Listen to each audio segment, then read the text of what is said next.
Halo, kami dari kelompok 6 akan membahas tentang demokrasi di Indonesia. Ada yang tahu apa itu demokrasi? Saya tahu apa itu demokrasi. Definisi demokrasi di Indonesia. Demokrasi berasal dari bahasa Yunani yaitu demos dan kratos. Demos bermakna rakyat atau halayak, sementara kratos bermakna pemerintahan. Demokrasi sebagai sistem pemerintahan yang memberikan hak, kebebasan kepada warga negaranya untuk berpendapat serta turut serta dalam pengambilan keputusan di pemerintahan. Secara umum, tujuan demokrasi adalah menciptakan kehidupan masyarakat yang sejahtera, adil dan makmur dengan konsep mengedepankan keadilan, kejujuran dan keterbukaan dalam kehidupan bernegara yang meliputi kebebasan berpendapat dan kedaulatan rakyat. Demokrasi merupakan sistem pemerintahan yang didasarkan dari rakyat, untuk rakyat dan oleh rakyat, di mana pemerintah berpusat dari masyarakat itu sendiri, sehingga prinsip dan kemanusiaan bisa dijunjung tinggi. Demokrasi apa sih yang diterapkan di Indonesia?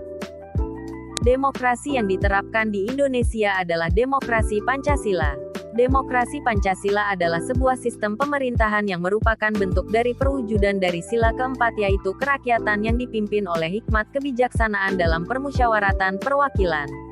Bahkan di dalamnya mengandung unsur ketuhanan yang Maha Esa, kemanusiaan yang adil dan beradab, persatuan Indonesia, serta keadilan sosial bagi seluruh rakyat Indonesia.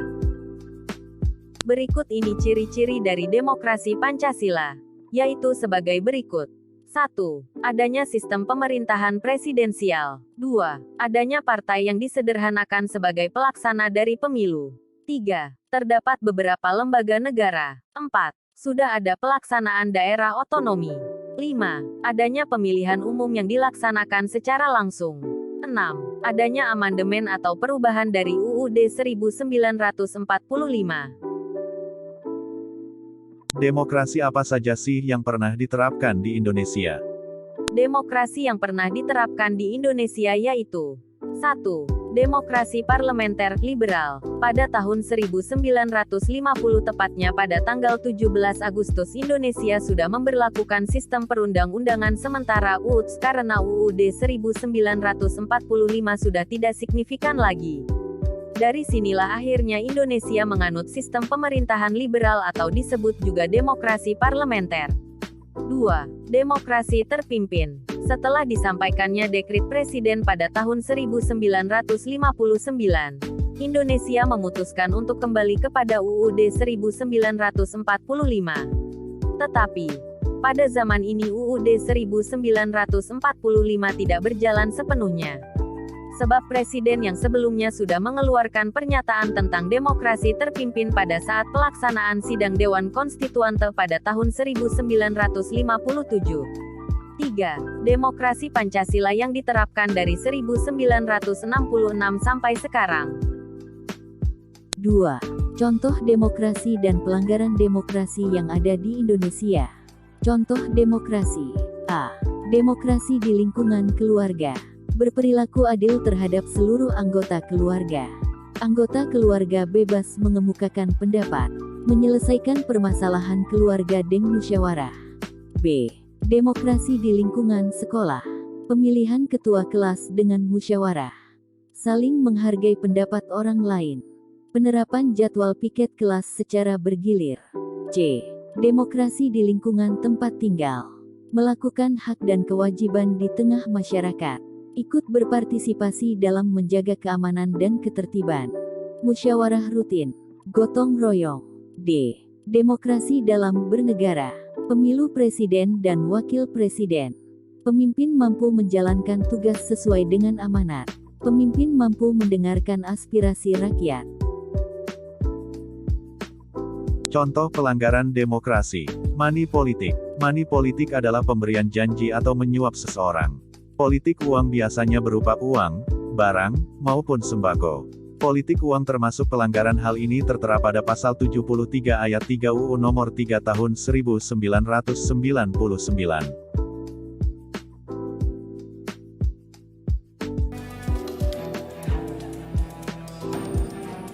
Dalam rekaman amatir yang viral di media sosial, sejumlah warga menahan 2 orang yang diduga dari salah satu tim sukses pasangan calon bupati dan wakil bupati Nunukan, serta pasangan calon gubernur dan wakil gubernur Kalimantan Utara.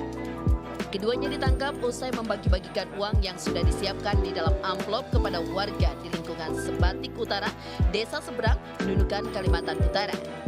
Warga pun juga menyita amplop berisi uang tunai pecahan Rp50.000 dan Rp100.000 serta daftar nama warga penerima uang. Menanggapi viral penangkapan anggota tim sukses ini, Bawaslu Kabupaten Nunukan telah memeriksa 10 orang, termasuk 2 orang yang membagi-bagikan dan 7 orang yang diduga telah menerima uang dalam amplop.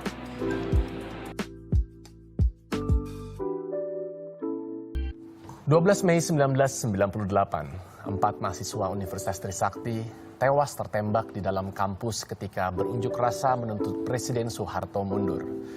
Peristiwa yang kemudian dikenal sebagai tragedi Trisakti ini berujung pada kerusuhan besar.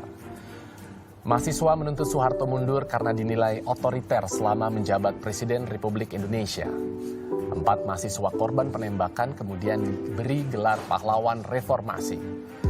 Mereka adalah Elang Mulia Lesmana, Heri Hartanto, Hafidin Royan, dan Hendriawan Si.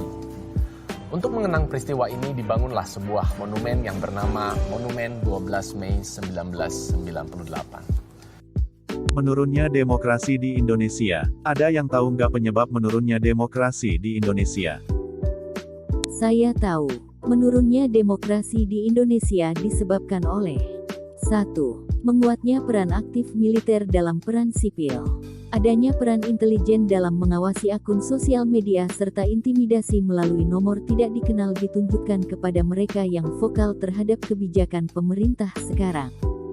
2. Respon pemerintah dalam menanggapi pandemi justru semakin membuat elit politik semakin rakus dan semakin irasional anggota masyarakat dalam mematuhi aturan seperti korupsi bansos. Ketidakpuasan terhadap kinerja demokrasi di Indonesia meningkat pada September 2021. Ada beberapa faktor pendukung mulai dari diskriminasi hukum hingga adanya pelanggaran kebebasan berpendapat di muka umum. Hasil survei Indikator Politik Indonesia pada September 2021, pelaksanaan demokrasi di Indonesia masih cukup baik dengan tingkat kepuasan responden berada pada 47,6%. Namun tren ketidakpuasan kinerja demokrasi di Indonesia naik dari 32,1% pada April 2021 hingga 44% pada September 2021. Ketua Yayasan Lembaga Bantuan Hukum Indonesia Asfinawati mencatat adanya pelanggaran pakem demokrasi saat penanganan pandemi COVID-19 di Indonesia. Di antaranya pergeseran peran lembaga negara, diskriminasi hukum pada pelanggaran protokol kesehatan, merosotnya indeks persepsi korupsi, serta pelanggaran kebebasan berpendapat. Menilai pelaksanaan demokrasi, apakah mereka menilai puas atau tidak puas, jadi split ya, yang puas 47%, yang tidak puas 44,1%, gabungan antara kurang puas sama tidak puas sama sekali. Nah, ini penting saya sampaikan bahwa iman responden, iman masyarakat terhadap demokrasi masih kuat. Di demokrasi salah satu yang turun, penangkapan sewenang-wenang yang mampu dicatat oleh LBH-YLBHI saja yang ditangani ini ya. Pada tahun 2019 ada 1.144 orang ditangkap sewenang-wenang, tahun 2020 menjadi 3.539, dan ini hanya di 17 provinsi karena kami baru ada di 17 provinsi. Upaya yang dapat dilakukan untuk meningkatkan demokrasi. Upaya dari pemerintah, menghindari money politik dalam waktu kampanye, memberikan contoh yang baik bagi masyarakat, menjalankan tugas dengan baik dan amanat.